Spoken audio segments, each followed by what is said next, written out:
Pyruvate से lactic acid lactate dehydrogenase. Okay, सबसे पहले हम देखते हैं diagram.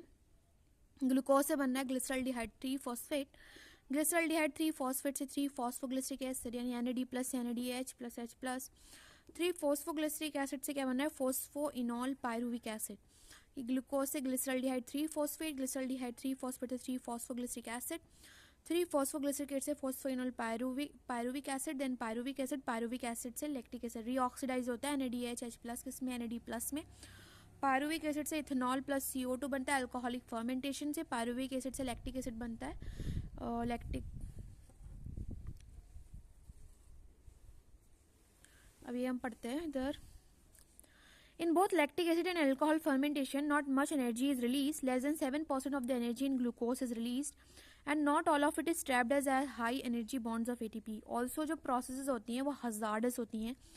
Either acid or alcohol is produced. What is the net ATP that is synthesized? Calculate how many ATPs are synthesized, and deduct the number of ATP utilized during glycolysis when one molecule of glucose is fermented to alcohol और lactic acid. कि yeast क्या करता है, poison करता है them cells को death when the concentration of alcohol reaches about 13%। कि yeast poison करता है खुद को, poison them cells to death जब कंसंट्रेशन जो है अल्कोहल की reaches about 13%. What then would be the maximum concentration of alcohol in beverages that are naturally fermented? कि maximum concentration क्या होगी alcohol की beverages में जो naturally fermented होते हैं। How do you think alcoholic beverages of alcohol content greater than this concentration are obtained? What then is the process by which organism can carry out complete oxidation of glucose and extract the energy stored to synthesize a large number of ATP? की synthesize हो large number of ATP molecules needed for cellular metabolism। कि eukaryotes में these steps, eukaryotes में ये जो steps होते हैं वो होते हैं take place within the mitochondria। कि यूकैरियोट्स में ये steps कहाँ होते हैं, take place within the mitochondria, और किसकी रिक्वायरमेंट होती है, ऑक्सीजन की। एरोबिक रेस्पिरेशन एक प्रोसेस होती है that leads to a complete oxidation of organic substances in the presence of oxygen और रिलीज करता है CO2 water in large amount of energy present in the substrate. ये जो टाइप का रेस्पिरेशन होता है वो मोस्ट कॉमन होता है हायर ऑर्गेनिजम्स में। फिर आता है aerobic respiration.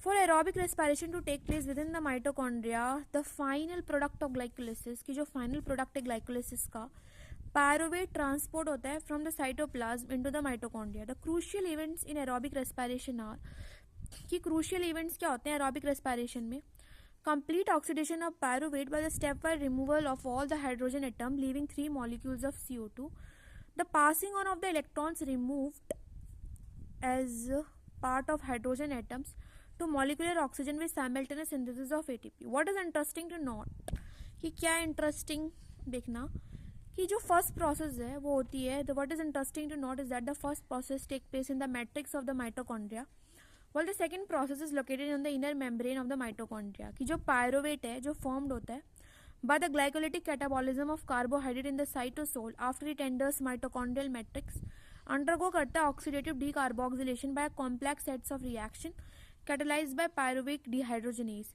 The reaction catalyzed by pyruvic dehydrogenase require करता है participation of several coenzymes including NAD+ and coenzyme A।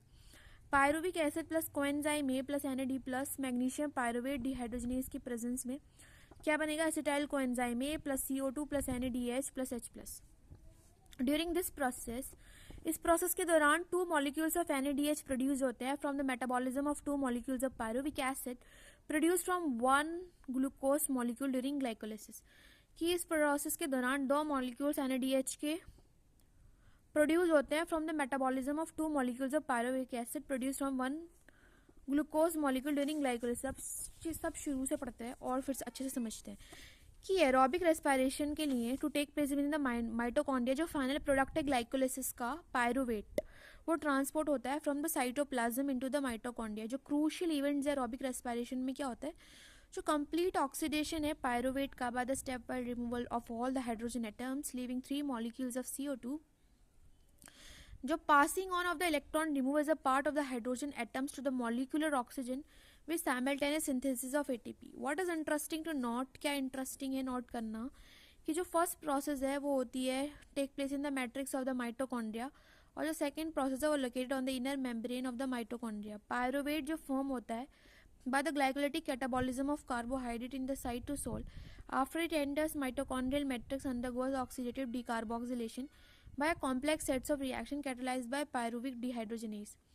ये जो रिएक्शन है वो कैटलाइज्ड होती है by pyruvic dehydrogenase require the participation of several coenzymes including NAD+ and coenzyme A. Pyruvic acid plus coenzyme A plus NAD+ magnesium pyruvate dehydrogenase के presence में क्या बनेगा, acetyl coenzyme A plus CO2 plus NADH plus H+। During this process जो दो molecules NADH के produce होते हैं from the metabolism of two molecules of pyruvic acid produce from one glucose molecule during glycolysis.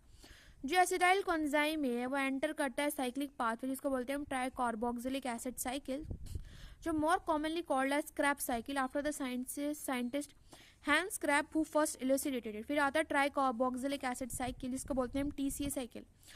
The TCA cycle start with the condensation of acetyl group with oxaloacetic acid and water to yield citric acid. This reaction is catalyzed by the enzyme citrate synthase and a molecule of coenzyme A is released. Citrate is then isomerized होता है isocitrate में। It is followed by two successive steps and दो बार decarboxylation होगा, successive steps of decarboxylation lead to the formation of alpha ketoglutarate acid। अभी हम देखते हैं diagram में। पायरुविक एसिड 3 कार्बन है, NAD+ NADH+ H+, coenzyme A आया तो एसिटाइल कोएंजाइम ए बन गया। CO2 निकल गया, 3 कार्बन तो 2 कार्बन का एसिटाइल कोएंजाइम ए। उसके बाद ऑक्सैलो एसिटिक एसिड 2 + 4 6 से सिट्रिक एसिड बना। देन एक बार CO2 निकला, डीकार्बोक्सिलेशन, 5 कार्बन बचे, alpha ketoglutaric acid NAD+ NADH+ H+। फिर एक बार और CO2 निकला और NAD+ NADH+ H+। तो सक्सेसिव स्टेप्स हो गए डीकार्बोक्सिलेशन, तो 4 कार्बन सक्सीनिक एसिड बचा। GDP से GTP succinic acid, then fumaric acid, malic acid and oxaloacetic acid. In the remaining steps of citric acid cycle जो succinyl coenzyme है वो oxidised होता है to oxaloacetic acid allowing the cycle to continue. During the conversion of succinyl coenzyme A to succinic acid a molecule of GTP synthesised. जब succinyl coenzyme ए से succinic acid बनता है तो molecule of GTP synthesized होता है। This is a substrate level phosphorylation. In a coupled reaction GTP convert होता है GDP में with simultaneous synthesis of ATP from ADP. Also, there are 3 points in the cycle where NAD+ is reduced to NADH plus H+, and 1 point where FAD+ is reduced to FADH2. The continued oxidation of acetyl coenzyme A, where the TCA cycle requires the continued replenishment of oxaloacetic acid, the first member of the cycle. In addition, it also requires the generation of NAD+ and FAD+ from NADH and FADH2 respectively. ये क्या है? Pyruvic acid plus 4 NAD+ plus FAD+, 2 moles of H2O plus ADP plus inorganic phosphate mitochondrial matrix में क्या बनेगा? 3 moles of CO2 plus 4 NADH plus 4H plus FADH2 plus ATP। अभी हमने क्या देखा है कि जो ग्लूकोज है has been broken down to release CO2 and 8 molecules of NADH plus H+. 2 of FADH2 have been synthesized besides just 2 molecules of ATP. In TCA cycle, you may be wondering why we have been discussing respiration at all. Neither oxygen has come into the picture, nor the promised large amounts of ATP has yet been synthesized. Also, what is the role of NADH H+? कि NADH H+ का role क्या है FADH को जो synthesise होते हैं। अब हम पहले इन कॉम्प्लेक्स के नाम याद करते हैं इलेक्ट्रॉन ट्रांसपोर्ट सिस्टम और ऑक्सीडेटिव फॉस्फोराइलेशन पढ़ने से पहले।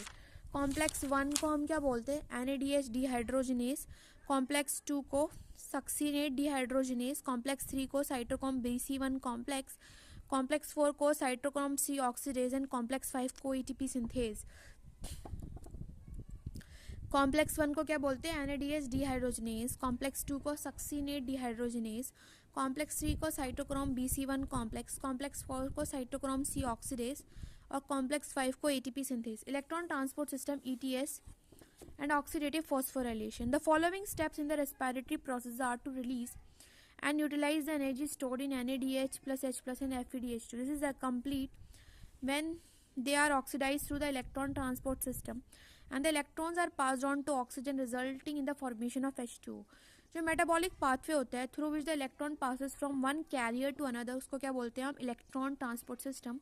ETS बोलते हैं, और ETS प्रेजेंट होता है in the inner mitochondrial membrane की इलेक्ट्रॉन्स फ्रॉम NADH प्रोड्यूस होता है in the mitochondrial matrix during citric acid cycle are oxidised by an NAD hydrogenase complex 1 and electrons are then transferred to ubiquinone कि electrons फिर transferred होते हैं ubiquinone कि NADH plus complex 1 NAD hydrogen then FMN फिर FES से कहाँ गया यूबिक्विनोन आ गया located within the inner membrane. Ubiquinone also receive reducing equivalents by FADH2 कि ubiquinone क्या करता है रिसीव करता है reducing equivalents by FADH2 complex 2 बोलते हैं that is generated during the oxidation of succinate in the citric acid cycle. बाकी हम नेक्स्ट वीडियो में पढ़ते हैं.